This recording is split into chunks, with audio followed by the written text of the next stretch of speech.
Olá, sou o professor Sérgio Cândido, professor de Física dos primeiros anos. Hoje nós vamos estudar a Introdução à Física. O que vem a ser a Introdução à Física? É a física lá do início, do começo.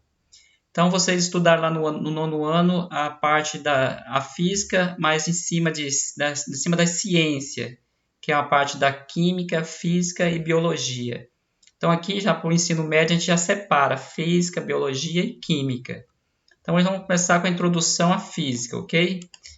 Então, vamos lá. As primeiras ideias da física é essa. A física é uma das ciências da natureza que estuda os fenômenos da natureza, buscando descrever por meio de leis e teoria, construída de acordo com um método específico. Nessa introdução, situaremos a física no campo das ciências da natureza, que inclui também a química e a biologia. Então, lá no Enem, quando a gente faz as provas do Enem, lá tem as separações.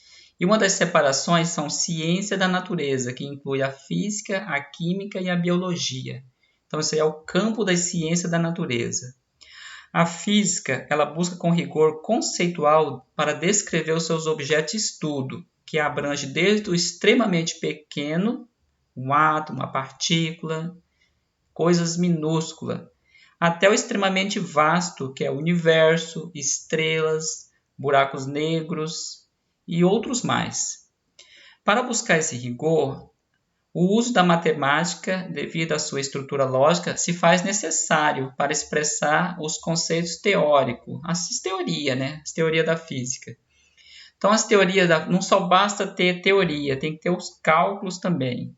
Então, por que a física tem que ter cálculo? Eu não gosto da física porque a física tem cálculo. Mas precisa ter o cálculo para poder comprovar essas teorias.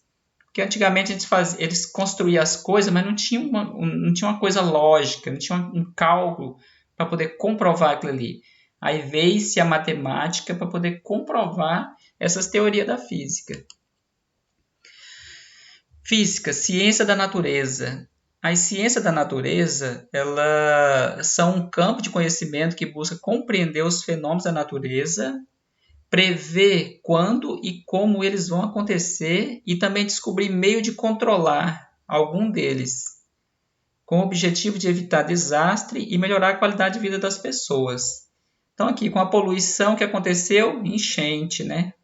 Poderia ser o quê? Poderia ser evitado, poderia ter evitado esse desastre, se não tivesse poluído demais. Então acontece esse tipo de enchentes. Aqui a seca no Nordeste, seca lá nos locais áridos, seco. O que acontece? Desmatamento. Pode ver que não tem matas aqui. Ó. Então o que aconteceu com o rio daqui? Secou-se. Então o que? É um desastre. Poderia ser evitado? Poderia. Se antigamente eles conseguissem compreender esses fenômenos da natureza, conseguiria evitar, ok? Vamos nessa. 3 importantes áreas da física. Os 3 importantes áreas da física ou da ciência da natureza são essa aqui, a biologia, a química e a própria física. São as três importantes áreas do fenômeno da natureza, da ciência da natureza são essa, biologia, química e física. A biologia é a ciência que estuda a vida e seus processos. A química é a ciência que estuda a matéria e sua composição, suas transformações e aplicações. Então, a gente usa muito a química. Agora, a física é a ciência que estuda a matéria, a energia que compõe o universo, o movimento dos corpos e as interações entre os corpos. Então, isso aqui é a física. As grandes áreas da física temos a mecânica, que estuda os movimentos, termodinâmica, o movimento através da troca de calor, a óptica, que estuda a luz e a visão, o eletromagnetismo, que estuda cargas elétricas e o magnetismo, a ondulatória, que estuda as ondas e as perturbações, a física clássica, que estuda os fenômenos do dia a dia, do comum, né? A física moderna, ela estuda os fenômenos e as teorias que surgiram no fim do século XIX e século XX.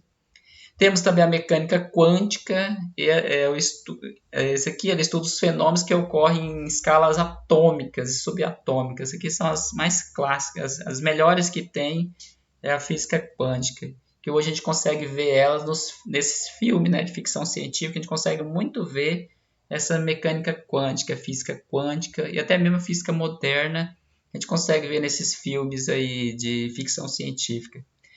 Temos também a teoria da relatividade, que é o estudo dos fenômenos relativos ao espaço, o espaço-tempo, e até em escala astronômica também. Então, a gente também consegue ver também nesses filmes mais modernos, como nesses filmes modernos, a gente consegue ver também a teoria da relatividade, que o Einstein bateu muito, trabalhou bastante nessa parte aqui da teoria da relatividade. Relação entre ciência e tecnologia. A ciência, ela procura compreender a natureza sem intenção deliberada de modificá-la. Então, a ciência, ela procura entender sem tentar modificar, deixar do jeito que está, sem modificar. É comum que determinados fenômenos sejam descobertos e estudados sem que haja necessariamente uma aplicação prática desse conhecimento. Então, coisa da natureza que existe que ninguém consegue modificar ela. Então, a gente sabe que existe, mas não modifica.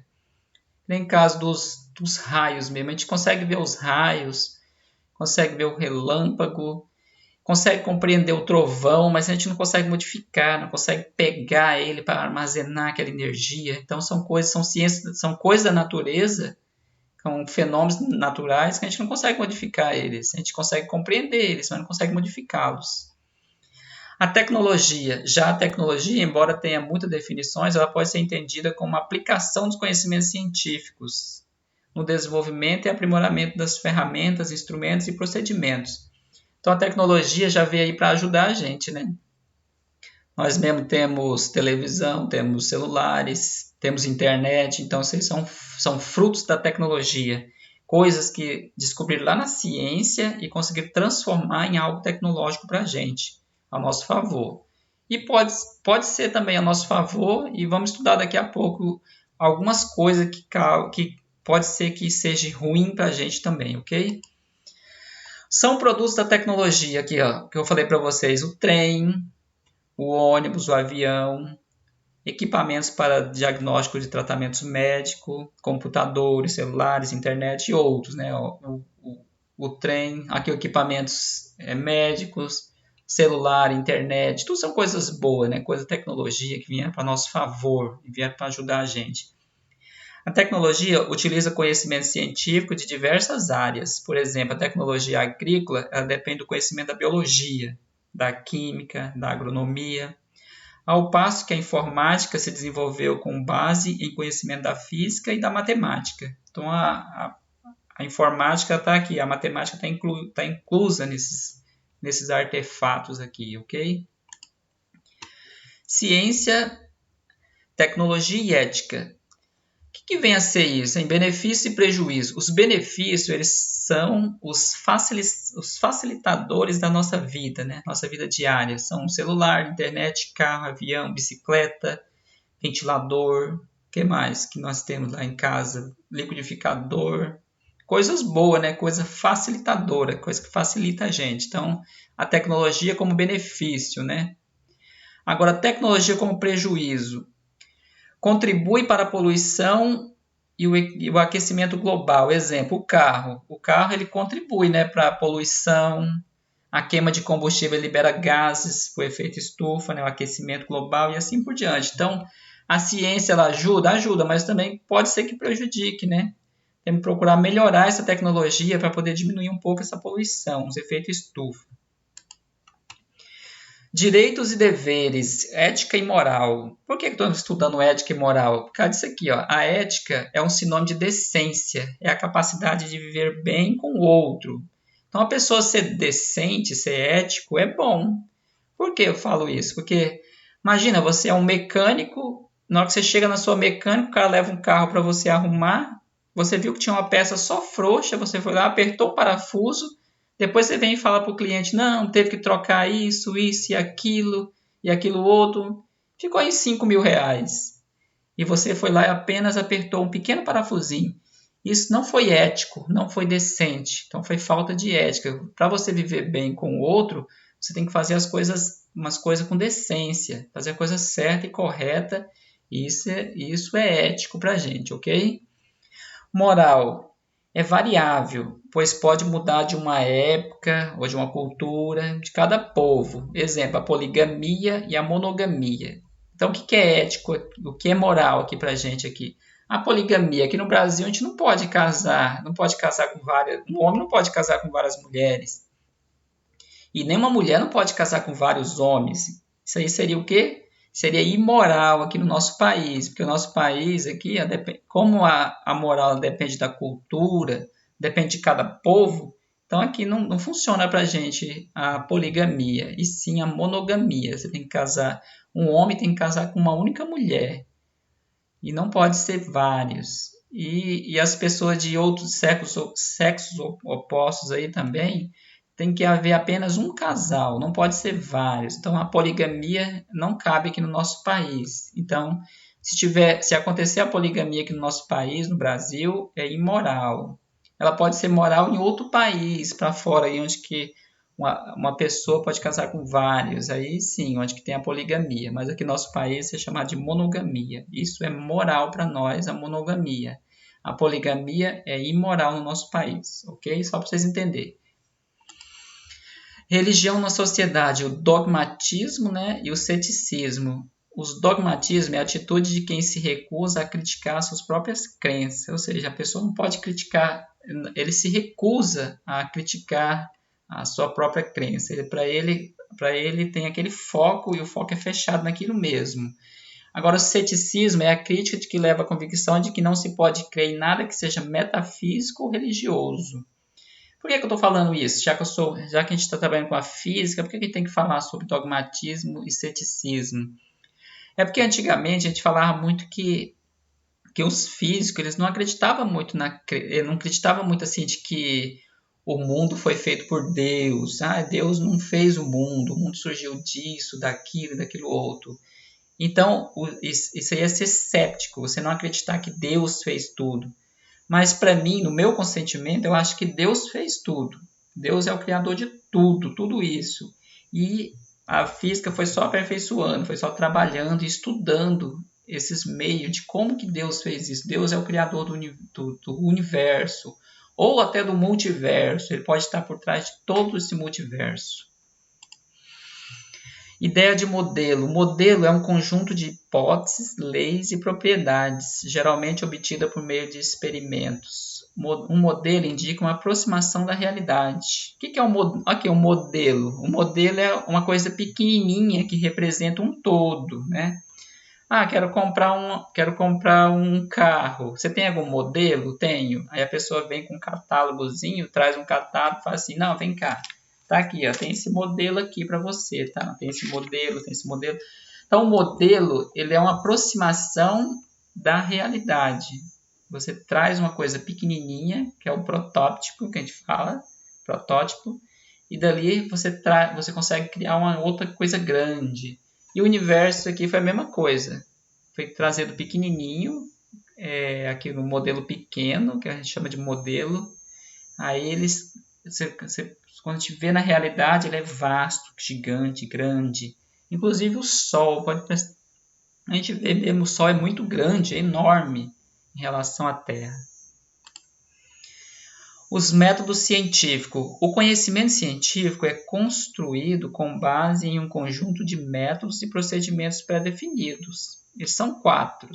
Então, o método científico ele trabalha com 4. A elaboração, a observação, o estudo dos casos, a interpretação e a replicação.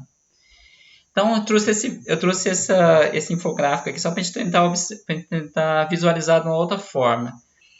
Que nem a gente está trabalhando aí com a doença que está aí, né, que é o coronavírus. O que aconteceu? Foi elaborado um problema, né? Ou surgiu-se um problema. Aí o que aconteceu? Houve uma observação de como que esse problema estava causando. Causa o quê? Causa falta de ar, causa febre, tosse, coriza, um monte de coisa. São as observações que a gente viu desse problema. Então, as observações. Fez-se as perguntas primeiro para saber como é que funciona, né?